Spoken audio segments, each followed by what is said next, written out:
Teman-teman terkasih yang Tuhan Yesus, kita bersyukur hari ini kita boleh kembali bersama-sama merenungkan firman Tuhan. Saudaraku, saya undang saudara baca Efesus pasal 4 ayat 20 sampai 32. Kita bersyukur kita sudah memasuki minggu pertama di bulan Maret ini. Waktu begitu cepat berlalu, tapi kita tetap bersyukur sampai hari ini kita mempunyai kesempatan untuk bersama-sama merenungi firman Tuhan. Biarlah kita terus memakai waktu di masa pandemi ini, kerohanian kita tetap bisa bertumbuh.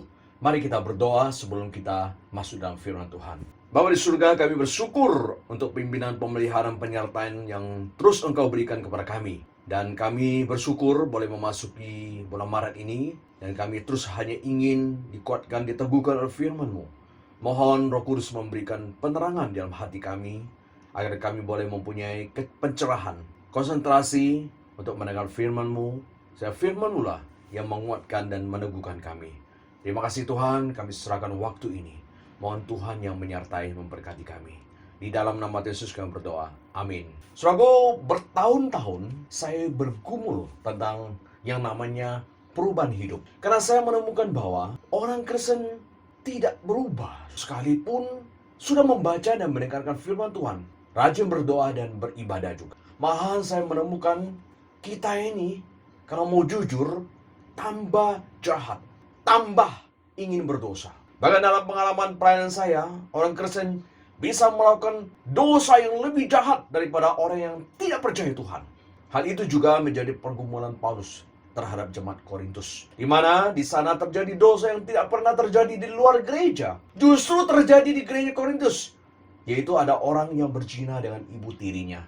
Maka Paulus dalam 1 Korintus pasal 5 ayat 1 berkata, memang orang mendengar bahwa ada percabulan di antara kamu, dan percabulan yang begitu rupa seperti yang tidak terdapat sekalipun di antara bangsa-bangsa yang tidak mengenal Allah. Yaitu bahwa ada orang yang hidup dengan istri ayahnya. Saudara bisa bayangkan, Paulus katakan ada orang Kristen, bahkan orang Kristen melakukan satu dosa yang tidak pernah terjadi sekalipun di antara orang yang tidak mengenal Allah. Dan saudaraku, ternyata menjadi orang Kristen tidak menjamin bahwa hidupnya pasti akan lebih baik daripada orang yang tidak percaya. Saudaraku, konfirmasi bahwa menjadi orang beragama tidak menjamin perubahan hidup terbukti dalam survei yang dimuat dalam sebuah buku yang dieditori oleh Denny G.A.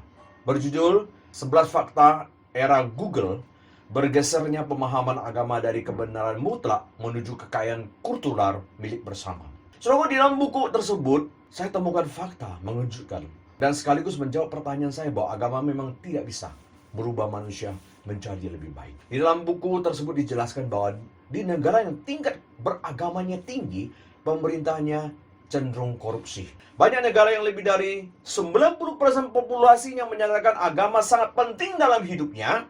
Justru di negara itu, tingkat korupsi pemerintahannya juga sangat tinggi. Tahu tidak? Justru 10 negara yang paling bersih korupsi, mayoritas warganya tak menganggap agama penting dalam hidupnya. Dua pertanyaan yang penting lahir dari fakta ini. Pertama, mengapa agama tak menjadi variabel penting dalam mengikis korupsi? Bukankah agama banyak bicara soal moral? Bukankah korupsi itu sejelas-jelasnya pelanggaran moral publik? Yang kedua, mengapa untuk kasus negara yang berhasil membuat pemerintahannya bersih, mayoritas publik tak menganggap agama penting dalam hidupnya? Apakah ada sumber moralitas yang lebih modern dan mengakar di luar agama? Ini satu pertanyaan yang penting untuk kita pikirkan. Dan realita yang mencengangkan dikemukakan buku ini, di mana harusnya orang beragama memakai kitab suci menjadi dasar dalam berbisnis. Tetapi di dalam perkembangan bisnis di dunia modern, keputusan politik dan bisnis orang beragama semua diambil dengan semakin tidak merujuk pada kitab suci. Saudaraku, dari data tersebut disimpulkan bahwa agama tidak membuat manusia menjadi lebih baik dan juga tidak menjamin bahwa semua keputusan kita berdasarkan kitab suci.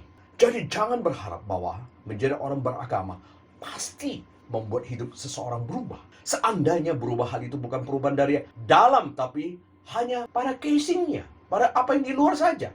Demikian juga jangan berpikir untuk merubah orang menjadi baik, kita tinggal bawa mereka menjadi orang Kristen. Ternyata orang bisa menjadi baik tanpa agama. Buktinya mereka yang tidak beragama, hidupnya lebih baik daripada orang beragama. Dan jangan berkata, loh, kamu orang Kristen, kok seperti itu? Mengapa kita sering bertanya dan memberikan statement seperti itu? Statement ini keluar dari dasar pemahaman bahwa setelah menjadi orang Kristen, dia harusnya berubah menjadi lebih baik. Realitanya, agama tidak merubah manusia menjadi lebih baik. Saudara terkasih Tuhan Yesus, berarti ada yang salah di dalam pemahaman kita dalam kaitan antara iman dan perubahan hidup. Kita berpikir setelah menjadi orang Kristen, setelah kita percaya pada Kristus, kita pasti berubah. Ternyata tidak. Saya menemukan banyak orang yang sebelum menjadi orang Kristen suka mabuk-mabukan, merokok dan selingkuh. Setelah menjadi orang Kristen, dia tetap mabuk-mabukan, saudaraku.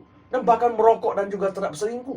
Bahkan banyak orang yang bukan Kristen, mereka sangat setia kepada pasangannya sampai mati, tidak mabuk-mabukan dan tidak merokok. Jadi menjadi orang Kristen tidak merubah manusia, hanya membuat manusia menjadi pintar menutupi dosanya saja. Saudaraku, mengapa? Ada 3 hal yang harus kita pahami tentang perubahan hidup. Pertama, manusia sebenarnya memang tidak perlu berubah. Saudaraku, apakah manusia perlu berubah? Ini satu pertanyaan yang harus kita tanyakan kembali. Ketika kita menuntut orang lain berubah, apanya yang harus diubah dalam hidup seseorang? Apakah arti perubahan adalah sebelum kita percaya Yesus, kita bicaranya kasar. Setelah percaya Tuhan Yesus, kita menjadi orang lemah lembut. Baru namanya berubah. Apakah berubah adalah orang yang suka marah setelah percaya menjadi tidak pernah marah lagi? Lalu apakah tidak pernah marah itu lebih baik daripada marah? Apakah salah jika marah? Bagaimana saat melihat pasangan berdosa, menipu, selingkuh? Apakah tidak boleh marah? Apakah marah terhadap dosanya dianggap sudah tidak rohani dan dianggap sudah tidak berubah lagi orang tersebut? Apakah tidak marah terhadap dosa lebih benar daripada marah? Jika demikian secara tidak sadar, kita itu menyuruh orang menjadi orang lain. Kita menuntut orang lain berubah menurut standar kita. Apakah perubahan menjadi orang lain itu yang Tuhan harapkan? Bukankah semua manusia memiliki karakter masing-masing? Apakah yang disebut orang baik adalah orang yang lemah lembut dan taat kepada semua orang, seperti keinginan seorang ayah ibu, di mana anak yang baik adalah ada yang nurut dia, ada yang dengar dia, disuruh apa langsung jalan, baru anak yang baik? Apakah anak yang tidak selalu melakukan apa yang diperintahkan oleh orang tuanya, lalu dianggap anak yang tidak baik? Belum tentu, bukan? Jadi saudaraku, berubah yang sebenarnya bukan berubah menjadi orang lain. Yang perlu kita ubah adalah arah dan objek daripada sikap kita. Contohnya, dulu setiap kali kita marah, setelah kita percaya Tuhan Yesus, kita tahu kapan kita harus marah dan kapan tidak marah. Kalau dulu, pokoknya semua hal kita marahin. Saat melihat anak mencuri atau menyakiti orang lain, kita harus marah. Justru tidak marah pada anak membuat anak menjadi semakin kurang ajar. Saat besar dia bukan hanya tidak sopan kepada orang lain, tapi dia juga tidak akan sopan dalam sikapnya terhadap kita juga. Demikian juga saat melihat pasangan kita berdosa, kita harus marah. Dulu kita semua hal marah, semua hal kita masalahkan. Itu yang salah. Jadi perubahan bukan dalam arti berubah menjadi orang lain, tapi lebih kepada di mana kita bisa menempatkan emosi kita pada waktu dan tempat yang tepat.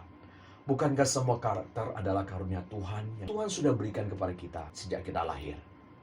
Kita ini sangat kejam kadang-kadang menuntut orang lain berubah menjadi orang lain. Saudaraku, sebelum percaya Tuhan Yesus, Paulus suka marah-marah, bahkan sampai membunuh orang Kristen.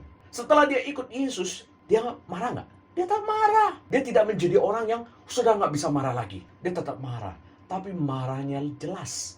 Dia marah pada Markus yang tidak bertanggung jawab di dalam pelayanan, sehingga terjadi perpecahan antara Paulus dan Barnabas. Ternyata menjadi orang Kristen masih bisa bertengkar, di mana Barnabas membela Markus. Saya percaya saat itu antara Barnabas dan Paulus terjadi pertengkaran yang hebat. Apakah Paulus salah? Apakah Barnabas yang lemah lembut lebih baik daripada Paulus? Oh, tentu tidak, saudaraku. Saya kasih tahu saudaraku, kita membutuhkan orang yang tegas dan bisa marah terhadap yang salah seperti Paulus. Tapi kita juga butuh orang yang lembut seperti Barnabas, yang bisa merangkul orang yang bersalah. Tidak hanya menghakimi dan memecat seperti Paulus. Saudaraku, perpaduan keduanya ini membuat Markus bertobat. Akhirnya Paulus berkata, Markus sudah berubah dan sangat penting bagi pelayanannya. di mana Paulus mengirim permintaan pada Timotius dari penjara Romawi. Jemputlah Markus dan bawalah ia kemari, karena pelayanannya penting bagiku. 2 Timotius pasal 4 ayat 11. Jadi saudaraku, kita butuh orang seperti Paulus yang tegas dan marah terhadap orang yang tidak bertanggung jawab dan tidak benar. Sebaliknya, kita juga butuh Barnabas yang bisa merangkul orang bersalah sehingga dia bisa sadar dan bertobat. Jadi semua karakter adalah baik, asal digunakan pada waktu dan dasar yang tepat. Saudaraku, Yesus juga memiliki dua sifat tersebut. Dia marah pada orang Yahudi yang mencemarkan bait Allah hanya untuk mencari uang. Tapi dia juga menerima orang berdosa seperti perempuan yang berzina dengan tangan yang lembut sehingga ia bertobat. Bahkan penjahat yang disalib pun diterima dengan tangan yang penuh kasih saat dia bertobat. Jadi saudaraku, kita butuh orang tegas yang bisa marah terhadap dosa. Kita juga butuh orang lembut agar orang berdosa bisa kembali dan bertobat. Jadi kita tidak perlu mengubah karakter kita dan karakter orang lain, karena karakter adalah pemberian Tuhan. Jadi kita bisa menempatkan, memakai karakter kita masing-masing dan memadukannya dengan indah dengan orang lain, saling melengkapi. Itu yang indah, saudaraku. Jadi menjadi penganut agama Kristen tidak perlu berubah menjadi orang lain, tapi berubah menempatkan emosi pada waktu dan tempat yang tepat. Jadi jangan menuntut orang berubah menjadi orang lain. Yang kedua, Kristus tidak mengubah manusia. Mengapa banyak orang Kristen yang tidak berubah? Saya tanya kepada saudaraku, apakah Tuhan Yesus tidak memiliki kuasa untuk mengubah manusia? Atau manusia tidak mau berubah? Tuhan Yesus tentu memiliki kuasa untuk mengubah manusia. Tidak ada yang sulit bagi Yesus mengubah manusia menjadi baik. Akan tetapi pertanyaannya, apakah Yesus perlu mengubah manusia? Tidak perlu, saudaraku. Mengapa? Karena Tuhan tidak ingin manusia menjadi robot yang hanya disetting, di-setel, taat hanya kepada dia saja. Tuhan ingin kita taat kepadanya dari hati dan kerelaan kita. Maka Tuhan tidak mengubah manusia menjadi baik. Hal itu berarti manusia tidak berubah bukan karena Tuhan Yesus tidak memiliki kuasa untuk mengubah manusia. Manusia tidak berubah karena kita yang tidak mau berubah. Karena perubahan harus kita yang kerjakan, bukan Kristus. Makanya Paulus berkata di dalam Roma pasal 12 ayat 1, berubahlah. Di dalam Efesus pasal 4 ayat 22 yang kita baca, tanggalkanlah pakaian lama. Jadi kita yang harus berubah. Dan kita yang harus menanggalkan pakaian lama. Bukan Kristus yang menanggalkan pakaian lama kita. Maka Paulus katakan bahwa kita yang harus mengenakan manusia baru. Di dalam Efesus pasal 4 ayat 24, tanggalkanlah manusia lama, kenakanlah manusia baru. Ayat 24 juga dikatakan, buanglah dusta. Lalu ayat 28 dikatakan, yang mencuri, jangan mencuri lagi. Saudaraku, semua diberikan oleh Paulus dalam bentuk nasihat. Dan kita harus aktif berubah, bukan Kristus yang mengubah kita. Jika kita tidak berusaha menanggalkan manusia lama dan mengenakan manusia baru, kita tidak akan berubah selamanya. Maka jangan heran, ada orang yang sudah puluhan tahun menjadi orang Kristen, tidak pernah berubah. Karena dia tidak mau berubah. Lalu apa gunanya kita percaya Yesus kalau Yesus tidak mengubah kita? Ini pertanyaan penting, saudaraku. Nah, saya akan jawab. Saya katakan kepada saudara, ingat Tuhan Yesus sudah mengubah yang tidak bisa kita ubah. Perubahan tersebut aktif dikerjakan oleh Kristus dan kita pasif menerima perubahan itu. Tapi yang harus kita rubah setelah percaya Yesus menjadi tanggung jawab kita untuk berusaha berubah, yaitu perubahan hidup. Saudaraku, apa yang Yesus sudah lakukan secara aktif untuk kita, di mana kita bersifat pasif? Pertama, Yesus aktif mengubah hidup kita yang binasa menjadi memiliki hidup kekal ketika kita percaya Tuhan Yesus. Kedua, Yesus aktif membebaskan kita dari kuasa iblis yang mengikat kita. Ketiga, Yesus aktif mengubah kita dari anak kegelapan menjadi anak Allah. Saudaraku, 3 perubahan ini yang Tuhan Yesus kerjakan itu secara aktif. Kita pasif menerimanya saat kita percaya Tuhan Yesus. Tapi dalam hal berubah menjadi manusia baru, menanggalkan manusia lama, yang disebut dengan buah roh, yang harus kita miliki, itu kasih, kemurahan, kemudian kesabaran, kekhususan hidup. Kita yang harus berubah. Karena itu adalah tanggung jawab kita setelah diselamatkan. Dan menjadi tanda apakah kita anak Allah atau bukan. Inilah penyebabnya, saudaraku, mengapa banyak orang Kristen yang tidak berubah. Karena mereka berpikir setelah menjadi orang Kristen, kita akan secara otomatis tanpa perlu berusaha untuk berubah menjadi lebih sabar. Tanpa perlu usaha berubah menjadi lebih punya kasih. Tanpa usaha kita bisa berubah menjadi lebih mengampuni. Ini kesalahpahaman kita terhadap cara kerja Tuhan Yesus. Ingat saudaraku, saya tekankan satu hal yang penting bagi saudaraku. Keselamatan adalah pilihan Tuhan, tetapi berubah menjadi lebih baik adalah pilihan kita.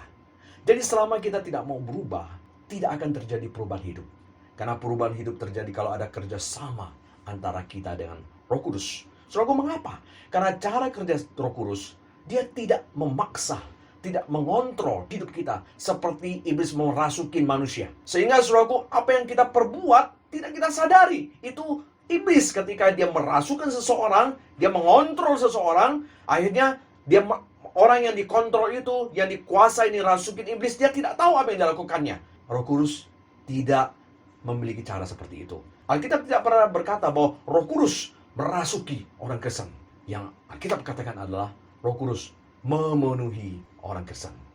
Jadi Roh Kudus bekerja dengan menyentuh hati kita secara terus-menerus, menyadarkan kita akan dosa dan penghakiman, dan mengingatkan kita akan pengajaran Kristus. Ya, semua tergantung apakah ketika Roh Kudus menggerakkan kita, mengingatkan kita melalui firman Tuhan yang sudah kita dengar, tergantung apa kita mau taat atau tidak. Tetapi realitanya kita belum tentu mau taat, bukan? Saat kita tidak mau taat kepada Roh Kudus yang menggerakkan kita melalui firman Tuhan yang kita sudah dengar, Alkitab berkata Roh Kudus berduka. Sama seperti saat kita tidak mau dengar saran daripada orang tua tidak bisa memaksa kita. Tapi saat kita tidak mau taat, orang tua sedih melihat kita berjalan di jalan yang salah.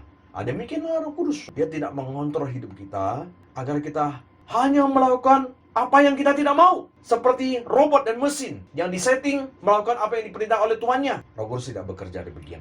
Roh Kudus ingin menggerakkan hati kita sampai akhirnya kita berkata, Tuhan, aku mau taat dari hatiku dan kerelaanku. Jadi mengapa kita tidak berubah, saudaraku? Karena kita tidak mau berubah. Jadi kita yang harus berubah, baru bisa terjadi perubahan hidup. Bukan Tuhan yang merubah kita. Karena Tuhan sudah mengerjakan yang harus dikerjakan. Selebihnya adalah tanggung jawab kita. Maka jangan bilang kok orang Kristen tidak berubah ya. Karena kita tidak mau berubah. Jadi jangan salahkan Kristus dengan berkata bahwa Yesus tidak bisa mengubah manusia. Bukan Kristus yang tidak mampu merubah kita. Kita yang tidak mau berubah. Karena Tuhan ingin kita taat dari hati. Ingat saudaraku, keselamatan adalah pilihan Tuhan. Keselamatan terjadi karena Tuhan yang memilih kita, bukan kita yang memilih Tuhan.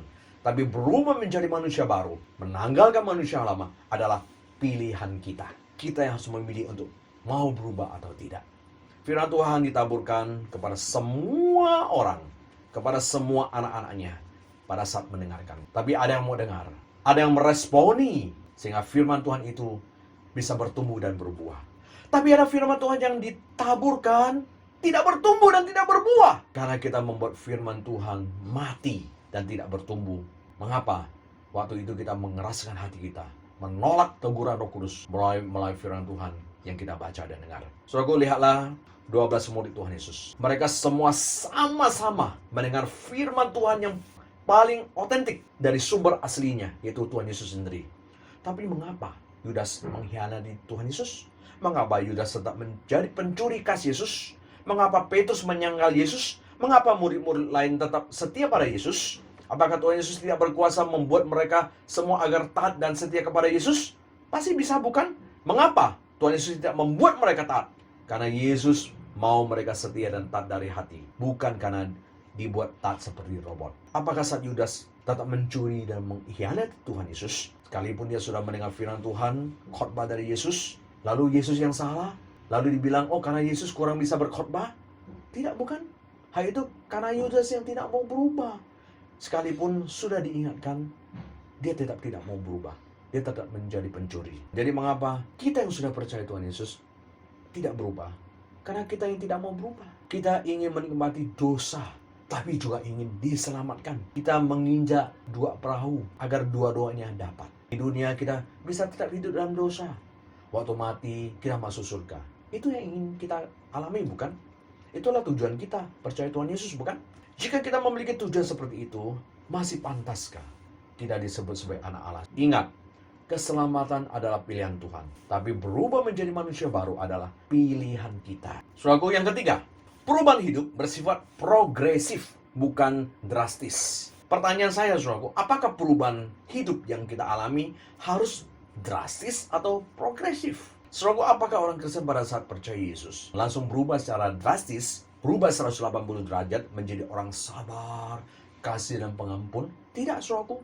Perubahan orang Kristen bersifat progresif, artinya pelan-pelan, butuh waktu. Bahkan di dalam sepanjang hidup kita adalah bergumul dengan dosa agar kita bisa berubah menjadi orang yang hidup sesuai firman Tuhan.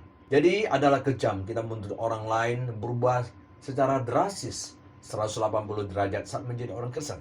Sementara kita yang sudah menjadi orang Kristen selama 20 tahun saja, saya tanya, apakah sudah berubah drastis 180 derajat? Belum tentu. Apakah kita selalu bisa mengampuni orang bersalah kepada kita? Apakah kita sudah bisa tidak membenci orang yang menyakiti kita, langsung kita berkata, aku ampuni kamu? Apakah kita selalu penuh kasih membantu orang lain? Apakah kita selalu sabar pada orang yang tidak kita sukai? Tidak, bukan. Kita hanya bisa menutupi dosa kita dengan rajin doa dan baca firman Tuhan, sementara hati kita tetap berdosa. Lalu mengapa kita menuntut orang lain langsung berubah? Harus berubah secara drastis 180 derajat.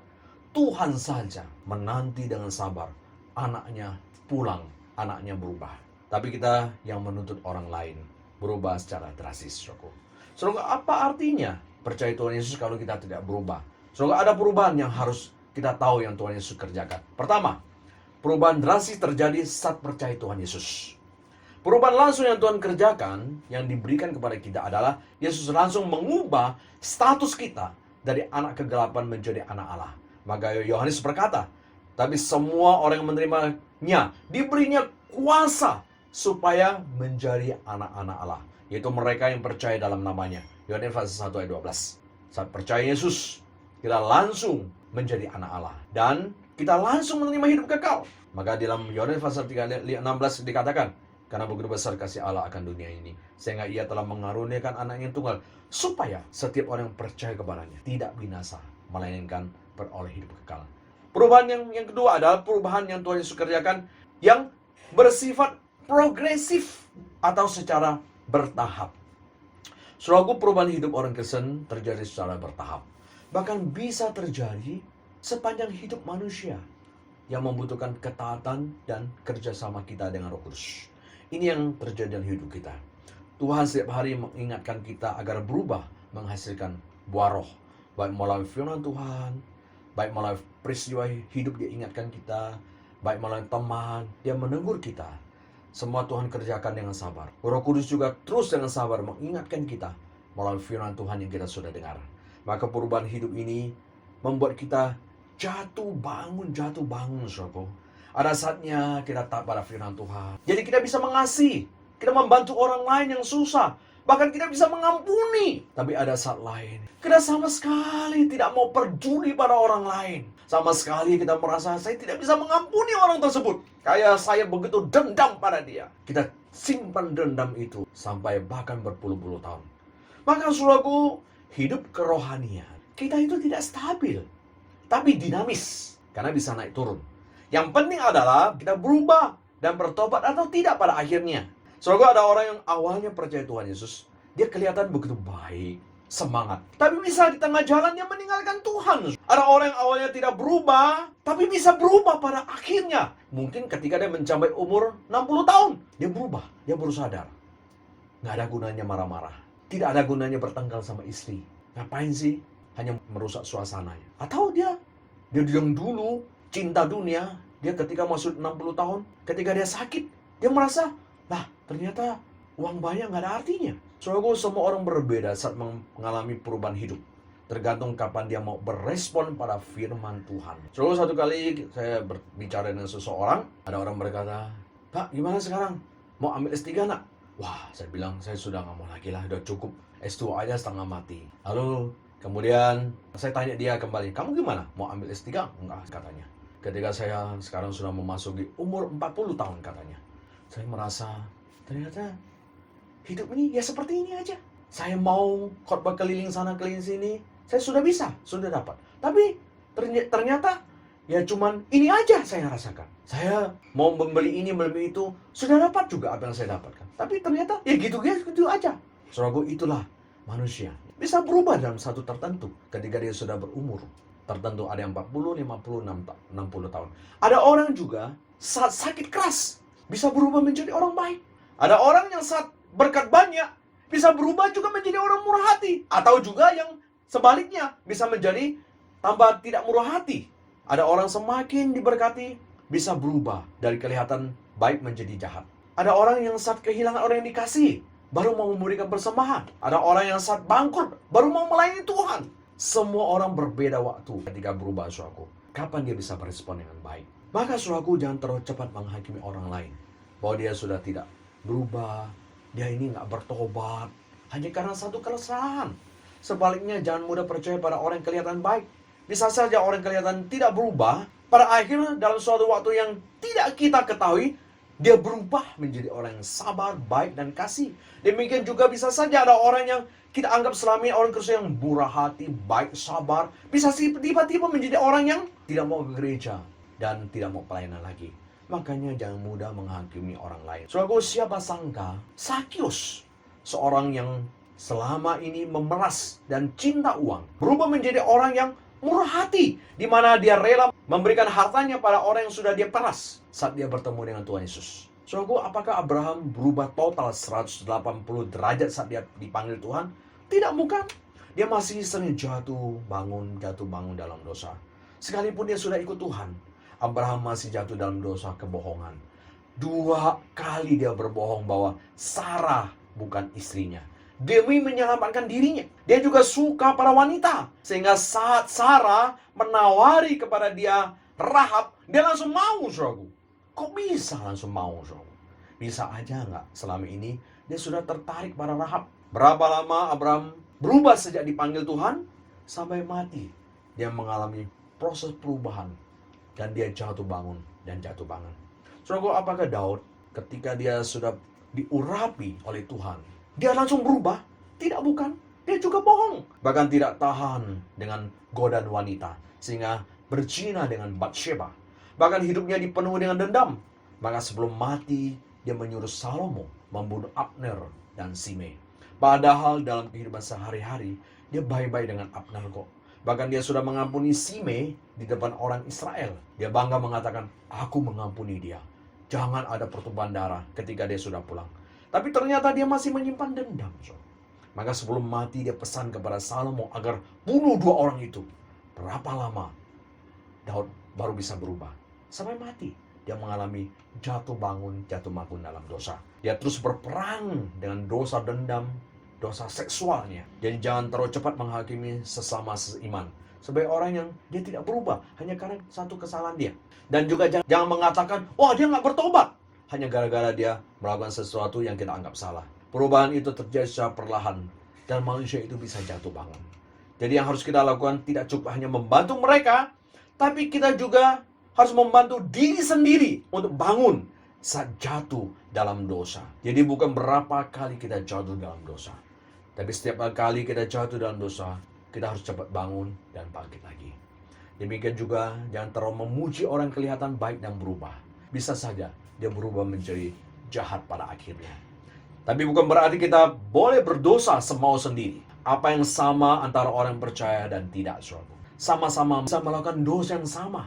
Sama-sama bisa selingkuh, sama-sama bisa menipu, sama-sama bisa berbohong. Nggak ada bedanya antara orang percaya dan tidak percaya.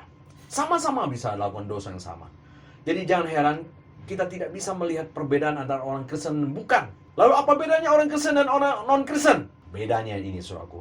Saat orang Kristen jatuh dalam dosa, dia jatuh karena tergelincir, tidak sengaja. Kemudian dia cepat sadar dan membenci dosa yang dia lakukan. Bahkan dia menangis di hadapan Tuhan karena sedih. Mengapa saya sudah jatuh dan menyakiti hati Tuhan? Kemudian dia cepat bertobat. Sedangkan orang yang tidak percaya, tidak sungguh-sungguh percaya, dia bahkan sengaja jatuh dalam dosa. Bahkan menikmati dosa perselingkuhan, menipu, dia nikmati, dia ulang-ulang lagi.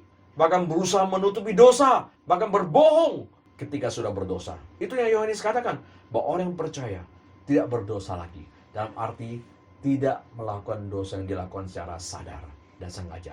Bahkan tidak menikmati dosa. Nah, saudaraku, bagaimana agar kita bisa berubah? Karena perubahan hidup adalah kita yang harus kerjakan dengan aktif, maka kita harus belajar beberapa hal. Pertama, kita harus memiliki kepekaan terhadap teguran Roh Kudus melalui firman Tuhan dan meresponinya dengan taat. Saudaraku, setiap hari Tuhan ingatkan kita melalui firman Tuhan yang kita baca dan dengar. Sadarkah kita berapa kali kita menolak dan merasionalisasikan bahwa kita tidak salah? Berapa lama, ulang berapa kali kita diingatkan agar mengasihi musuh dan mengampuni? Bukankah kita menolak dengan merasionalisasikan dengan berkata, ini bukan salah saya. Dia harus berubah. Masakan saya begitu mudah mengampuninya? Ntar dia ulang lagi gimana? Saya tidak mau mengampuni dia karena saya mau mengajar dia agar dia bertobat dengan tidak mudah mengampuninya. Saya kan sebagai manusia berdosa, mana bisa hidup baik? Saudaraku, kita memaklumi diri ketika kita ditegur firman Tuhan.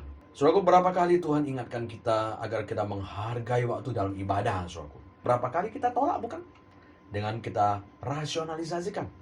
Ngapain datang pagi-pagi? Ntar juga diam aja di sana, nggak ngapain aja. Yang lain juga begitu. Majelis saja datangnya terlambat, apalagi saya sebagai jemaat. Saudaraku, maukah saat kita ditegur dan kita peka dan berkata, Tuhan, ampuni saya yang sudah berdosa ini. Tolonglah saya untuk bisa taat kepada firman-Mu. Jika kita tidak mau peka dan meresponi firman Tuhan dengan taat, maka selamanya kita tidak akan berubah menjadi manusia rohani. Jadi miliki kepekaan dan meresponi firman Tuhan pada saat kita ditegur oleh firman Tuhan. Yang kedua, mendengar firman Tuhan untuk diri sendiri, bukan untuk orang lain, saudaraku. Saudaraku, mengapa kita tidak berubah? Karena kita seringkali mendengar firman Tuhan untuk orang lain, bukan untuk diri sendiri dan segera bertobat. Bukankah pada saat kita mendengar firman Tuhan atau baca firman Tuhan yang berkata, jangan mudah gosip. Lidah itu seperti api yang berbahaya. Saudaraku, apa respon kita biasanya? Kita sering berkata, nah ini cocok untuk si Ani. Dengar tuh biar dia bertobat. Atau kita berkata, wah sayang ya nggak datang ya dia. Coba kalau datang, pasti ini firman Tuhan untuk dia, biar dia bertobat. Jadi saudaraku, kita sering mendengar firman Tuhan itu untuk orang lain. Makanya kita tidak berubah. Coba sekarang dengar firman Tuhan diri sendiri. Hari ini apa yang Tuhan mau katakan kepada saya? Maka setiap kali dengar firman Tuhan, coba katakan, hari ini apa yang Tuhan Yesus mau katakan kepada saya melalui firman Tuhan. Ketika kita mendengar firman Tuhan yang menegur kita berkata, benar, selama ini saya suka sembarang memakai lidah. Tuhan, tolonglah saya agar hati-hati dalam berbicara, agar tidak menyakiti orang dan sesama. Saudaraku, maka setiap hari kita mendengar firman Tuhan untuk diri sendiri, lama-lama kita akan berubah. Kita menanggalkan manusia lama, kita memakai manusia baru. Maka jangan dengar firman Tuhan untuk orang lain mulai sekarang, saudaraku. Dengar firman Tuhan untuk diri sendiri, baru ada gunanya. Ketiga, melihat dosa sebagai hal yang merusak dan dibenci Tuhan. Saudaraku, mengapa banyak orang terus berdosa dan tidak berubah? Karena melihat ada yang baik dari dosa. Pada saat orang berbohong, mengapa dia berbohong? Karena melihat berbohong lebih baik daripada tidak berbohong. Kenapa? Karena saya jujur, saya akan dimarahin. Bahkan saya akan berantem sama istri. Mendingan saya bohong aja. Itu pemikiran kita. Kita lihat ada baik daripada dosa. Bahaya. Orang menipu dalam dagang. Mengapa dia terus menipu? Karena dia lihat menipu itu baik. Bisa membuat dia dapat untung dan cepat kaya. Kalau nggak menipu, nggak bisa untung. Mengapa orang bisa selingkuh? Karena melihat, wah selingkuh lebih baik lah daripada saya ke pelacur. Daripada ke pelacur, ya lebih baik selingkuh. Itu pikirnya kan. Mengapa orang bisa bercerai? Karena melihat bercerai lebih baik daripada bertahan. Akhirnya dia pilih bercerai. Mengapa orang bisa mabuk? Karena melihat mabuk itu lebih baik daripada tidak bisa tidur. Ketika mabuk bisa melupakan masalah, maka dia pilih mabuk. Ketika kita sudah melihat ada yang baik dari dosa, itu bahaya dari kita. Maka kita akan berdosa dan tidak berubah. Padahal semua dosa tidak ada yang baik. Semua dosa akan merusak diri, merusak orang lain, dan merusak relasi kita dengan Tuhan. Dosa itu hanya menipu kita, hanya sementara baiknya. Dan itu hanya sebuah jebakan. Maka lihatlah bahwa tidak ada yang baik dari dosa. Akan mencegah kita untuk berdosa dan menolong kita untuk berubah. Yang keempat, perubahan hidup harus dikerjakan secara konsisten. Saudaraku, kita mau berubah, belum tentu lingkungan akan mendukung kita berubah. Nah, ini masalahnya. Kita mau sabar misalnya, belum tentu orang lain mau belajar sabar juga kan? Sehingga seringkali orang di sekitar kita tetap provokasi kita, sehingga kita marah dan marah lagi. Padahal kita janji mau sabar, kita mau berubah. Tapi masalahnya seringkali orang lain belum tentu mau berubah. Karena tidak semua orang akan mau berubah seperti kita, bukan? Apalagi orang sekitar kita itu tidak peka. Dan tambah lagi bukan orang Kristen. Mereka tidak pernah mendengar firman Tuhan. Jadi sulit berubah. Kita saja yang sering mendengar firman Tuhan belum tentu berubah. Apalagi orang yang tidak pernah mendengar firman Tuhan. Jadi ini tantangan kita yang mau berubah. Karena orang sekitar kita nggak berubah. Jadi kita kadang-kadang merasa lelah berubah. Karena orang lain di sekitar kita tidak berubah. Kita juga tidak bisa menuntut mereka berubah seperti kita juga, bukan? Makanya jika kita tidak konsisten mau berubah, orang di sekitar kita akan membuat kita tidak mau berubah lagi. Karena mereka tidak berubah. Maka agar kita bisa konsisten, kita tidak perlu merubah orang lain. Tapi terus merubah diri. Karena kita tidak mungkin bisa mengubah orang lain. Tapi rubahlah cara kita menghadapi orang lain. Agar kita tidak terprovokasi menjadi marah, benci, dan dendam lagi. Selain itu, kita yang sering mengatakan orang lain mengapa tidak berubah, kita juga harus peka dan bertanya, jangan-jangan kita membuat orang lain yang tidak berubah. Maka kita yang menjadi orang yang sekitar orang lain itu yang mungkin dia mau berubah, jangan-jangan kita membuat dia tidak berubah. Maka jangan kita salahkan orang lain yang tidak berubah. Bisa-bisa kita yang memberikan sumbangsi membuat orang tidak berubah. Maka introspeksi diri kita. Apakah kita membuat orang lain tidak berubah? Jadi semoga beberapa langkah ini membuat kita menjadi manusia baru, saudara. Ingat, keselamatan adalah pilihan Tuhan. Tuhan yang memilih kita, bukan kita yang memilih Tuhan. Tapi berubah menjadi manusia baru adalah pilihan kita. Maka berubahlah agar kita bisa menjadi terang dan garam dunia. Sehingga nama Tuhan dipermuliakan melalui kita. Amin. Mari kita berdoa.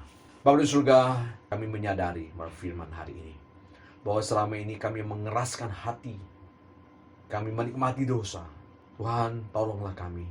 Berikan kepada kami hati yang sungguh-sungguh mau berubah, membenci dosa. Sehingga hidup kami boleh berkenan kepada Engkau. Engkau sudah menyelamatkan kami, menebus kami, merubah status kami dari anak gelap menjadi anak terang. Tuhan, tolonglah kami juga bisa hidup selaras dengan panggilan dan status kami. Hamba berdoa untuk jemaat yang saat ini mendengar, mungkin mereka bergumul dengan dosa kebencian, dosa seksual, dosa kemarahan, bergumul dengan dendam. Tuhan, tolong mereka. Berikan kekuatan kepada mereka untuk mampu bisa berubah. Bisa taat kepada pimpinan firman Tuhan. Bisa taat kepada gerakan Roh Kudus. Sehingga mereka boleh menang atas dosa. Dan boleh menjadi saksimu. Terima kasih Tuhan, sertai kami semuanya. Yang nama Yesus kami berdoa. Amin.